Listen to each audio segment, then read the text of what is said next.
Hello everyone, welcome to కథల సవ్వడి.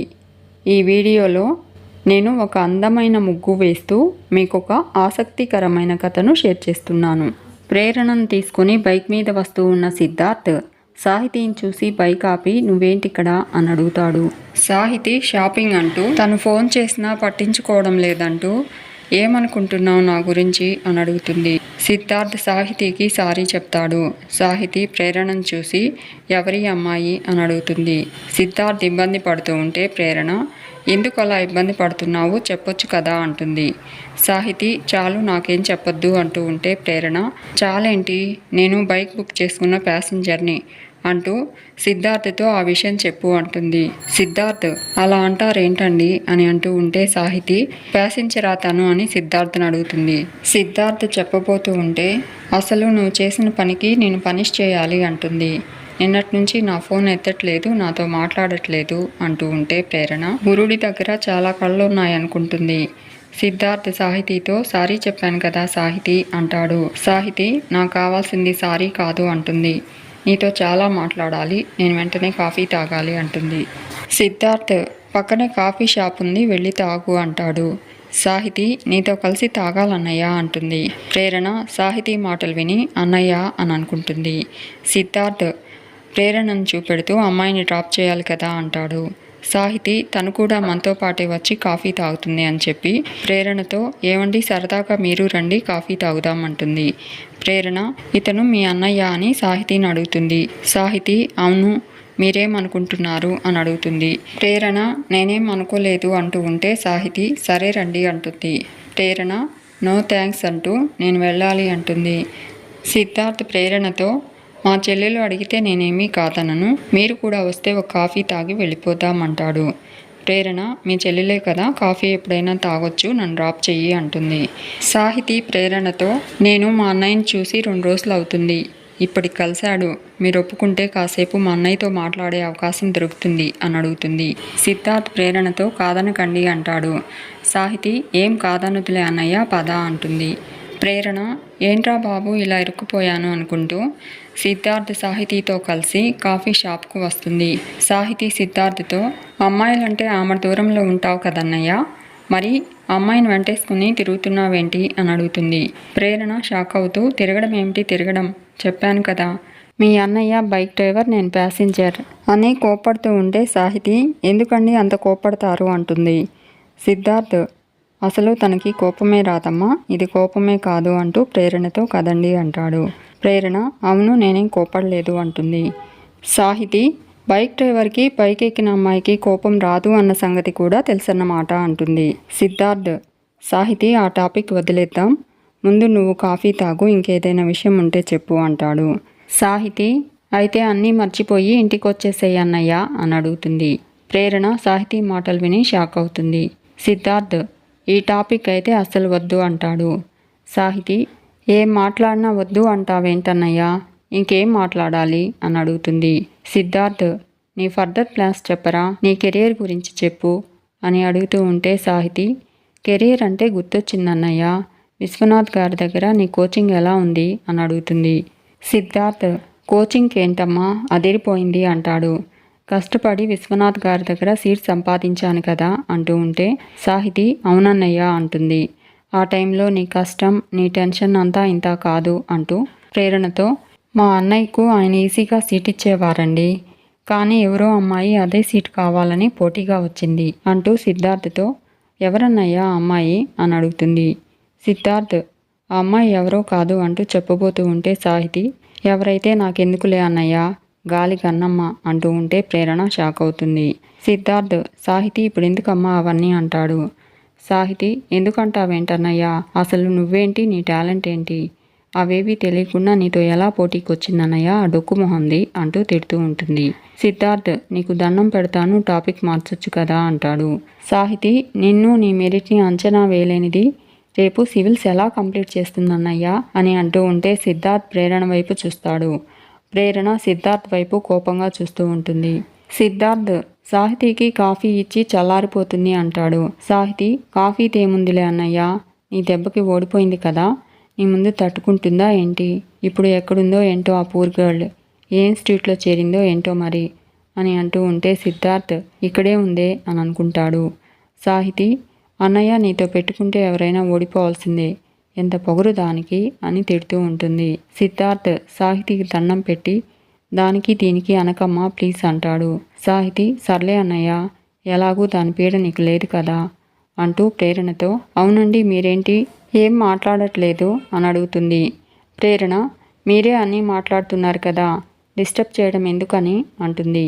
సాహితి, చూసారా రోడ్డు మీద కలిసాం, కాఫీ తాగుదామని వచ్చాం, కాఫీ కూడా తాగేశాం, అయినా మీ గురించి తెలుసుకోలేదు అంటుంది.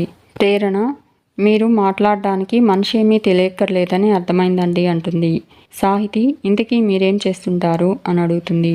ప్రేరణ, సివిల్స్కి ప్రిపేర్ అవుతున్నాను అంటుంది. సాహితి, రియల్లీ అంటూ సిద్ధార్థతో తను కూడా సివిల్స్ అంటూ ప్రేరణతో కోచింగ్ ఎక్కడ తీసుకుంటున్నారు అని అడుగుతుంది.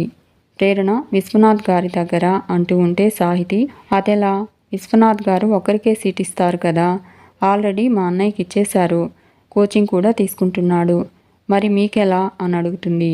ప్రేరణ, నాకు కూడా విశ్వనాథ్ గారే సీట్ ఇచ్చారు అంటుంది. సాహితి, అంటే మీరు అని అంటూ ఉంటే ప్రేరణ, ఇందాక మీరంటున్న ఆ డొక్కు మొహం నేనే అంటూ ఉంటే సాహితి షాక్ అవుతూ సిద్ధార్థ్ వైపు చూస్తుంది. సిద్ధార్థ్ అవునన్నట్టు తల ఊపుతాడు. సాహితి సారీ అంటూ ఉంటే ప్రేరణ, పాపం పూర్ గర్ల్, మీరన్న గాలి కన్నమ్మను కూడా నేనే అంటుంది. సాహితి అన్నయ్య అంటూ సిద్ధార్థ్ వైపు చూస్తుంది. సిద్ధార్థ్ సైగ చేస్తూనే ఉన్నాను కదా, నువ్వు ఫ్లోలో ఉన్నావు అని అంటూ ఉంటే సాహితి సర్లే అన్నయ్య మరి నేను వెళ్తాను అంటుంది. సిద్ధార్థ్ నీదే లేటు అంటాడు. సాహితి బిల్ కట్టేసెయ్యి అని సిద్ధార్థ్కి చెప్పి ప్రేరణకు సిద్ధార్థ్కి బై చెప్పి వెళ్ళిపోతుంది. ప్రేరణ సిద్ధార్థ్ వైపు కోపంగా చూస్తూ ఉంటే సిద్ధార్థ్ అలా చూడకండి అంటాడు. ప్రేరణ డొక్కుమొహమా నేను, నాకు బుద్ధి లేదా అని అడుగుతుంది. సిద్ధార్థ్ అది నా మాట కాదు, మా చెల్లి ఒపీనియన్ అంటాడు. ప్రేరణ కాఫీకి పిలవగానే వచ్చాను చూడు, నిజంగా నాకు బుద్ధి లేదు అంటుంది. సిద్ధార్థ్ అది మాత్రం కరెక్టే అనుకుంటూ చిన్నపిల్లండి వదిలేయండి అంటాడు. ప్రేరణ నువ్వు అంత ఇంటెలిజెంట్వా అని సిద్ధార్థ్ని అడుగుతుంది. సిద్ధార్థ్ ఆ చెత్తంతా డిలీట్ చేయమంటున్నాను కదండి అంటాడు.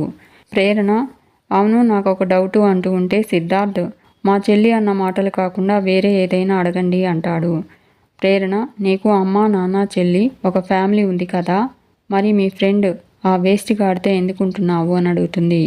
సిద్ధార్థ్ చెప్పబోతూ ఉంటే వదిలేయి ఇప్పటికే లేట్ అయింది, నీ పురాణం మొదలు పెట్టద్దు, అయినా నీ గురించి నాకెందుకు అంటుంది.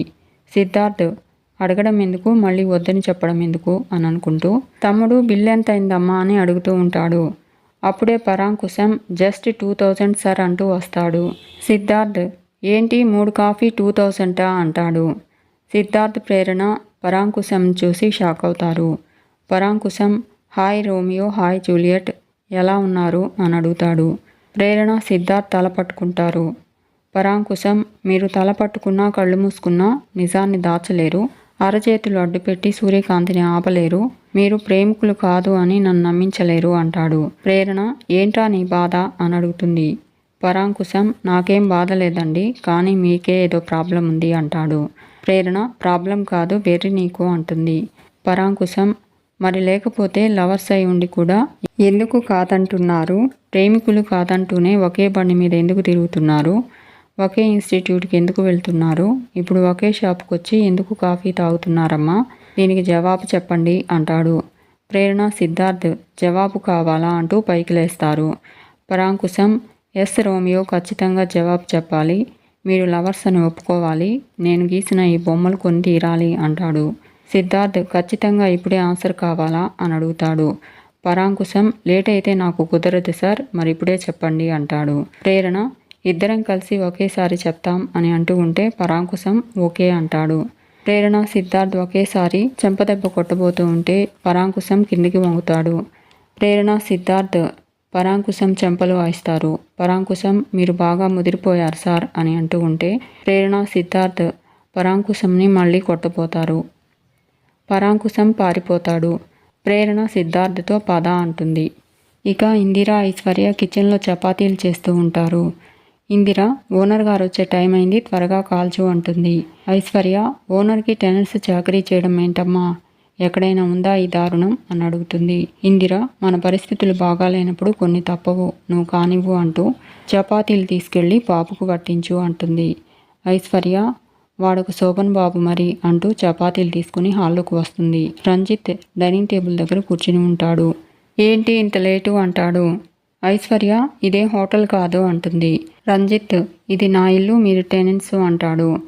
ఐశ్వర్య అయ్యో ఎందుకు తెలియదండి, మీరు ఓనరు మేము టెనెంట్స్, మీరు రూల్స్ పెడతారు పాటించరు, కానీ మేం మాత్రం పాటించాలి అంటూ సౌండ్ చేస్తూ కోపంగా చపాతీ కర్రీ వడ్డిస్తూ ఉంటుంది. సౌండ్ చేయకుండా కూడా కర్రీ వేయొచ్చు అంటాడు రంజిత్. ఐశ్వర్య సౌండ్ చేయకుండా కర్రీ వేయడం, చప్పుడు రాకుండా అప్పడం తినడం మాకు రాదు అంటుంది. రంజిత్ రాదు కాదు లేదు, ఇవన్నీ నా రూల్స్కి విరుద్ధం అని అంటూ ఉంటే ఐశ్వర్య ఏం మాకు ఫీలింగ్స్ ఉండవా, అవి కూడా బయటికి చెప్పకూడదా అంటూ గొడవ పడుతుంది. రంజిత్ ఫీలింగ్స్తో పాటు ఆడపిల్లకి అణుకు కూడా ఉండాలి అంటాడు. ఐశ్వర్య ఆడపిల్లకి అణుకు ఉండాలి, అలాగే ఓనర్లకు పద్ధతి ఉండాలి, ఓనర్లు అంటే కంప్లైంట్స్ ఇస్తారా, నేను ఎక్కడికి వెళ్తే మీకేంటి, ఎలా వెళ్తే ఏంటి, లేటుగా వచ్చింది పాక్కుంటూ వచ్చిందని మా అమ్మకు కంప్లైంట్ ఎందుకు చేశారు అని అడుగుతుంది. రంజిత్ నేను కంప్లైంట్ చేశానా అని అడుగుతాడు. ఐశ్వర్య మర్చిపోయాడు సచ్చినోడు అని అనుకుంటూ తిట్టుకుంటూ ఉంటుంది. రంజిత్ తప్పు చేశానంటావా మరి అని అడుగుతాడు. ఐశ్వర్య కాదా మరి, మేము మీ రూల్స్ స్ట్రిక్ట్గా ఫాలో అవుతున్నప్పుడు మీరు కూడా మా విషయంలో కలగ చేసుకోకూడదు అంటుంది. రంజిత్ నిజమే, నేనంతా ఆలోచించలేదు, ఇంకెప్పుడు ఇలా జరగదు, నేను నా లిమిట్స్లో ఉంటాను అని అంటూ ఉంటే ఐశ్వర్య దారిలో పడ్డాడు, వీడికి డోస్ గట్టిగా తగిలింది, రియలైజ్ అయ్యాడు, లేకపోతే నాతో పెట్టుకుంటాడా అని అనుకుంటుంది. అప్పుడే వచ్చిన ఇందిర బాబు కర్రీ ఎలా ఉంది అని అడుగుతుంది. రంజిత్ చాలా బాగుందండి అంటూ ఉంటే ఇందిర థ్యాంక్స్ బాబు అంటుంది. రంజిత్ అవును ఇందాక మీ అమ్మాయి లేటుగా వచ్చింది కదా, ఎందుకు లేట్ అయిందో సమాధానం చెప్పిందా అని అడుగుతాడు. ఐశ్వర్య రంజిత్ని చూస్తూ షాక్ అవుతూ ఓరి రాక్షసుడా, ఇప్పుడే కదరా నా విషయంలో జోక్యం చేసుకోనన్నావు, ఇంతలోనే మర్చిపోయావా అని అనుకుంటూ ఉంటుంది. రంజిత్ ఇందిరతో ఏంటండి చూస్తున్నారు, అడగండి అంటాడు. ఇందిర అవును కదా బాబు, చపాతీలు చేయాలనే హడావిడిలో ఆ విషయమే మర్చిపోయాను అని చెప్పి ఐశ్వర్యను ఎక్కడికి వెళ్ళావే చెప్పు అంటూ కోపడుతూ ఉంటుంది. ఐశ్వర్య రంజిత్ని కోపంగా చూస్తూ ఉంటుంది.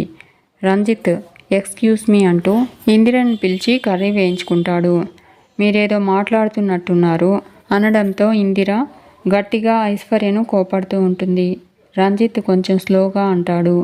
ఇందిర ఐశ్వర్యను కొంచెం దూరం లాక్కెళ్ళి నిలదీస్తూ ఉంటుంది.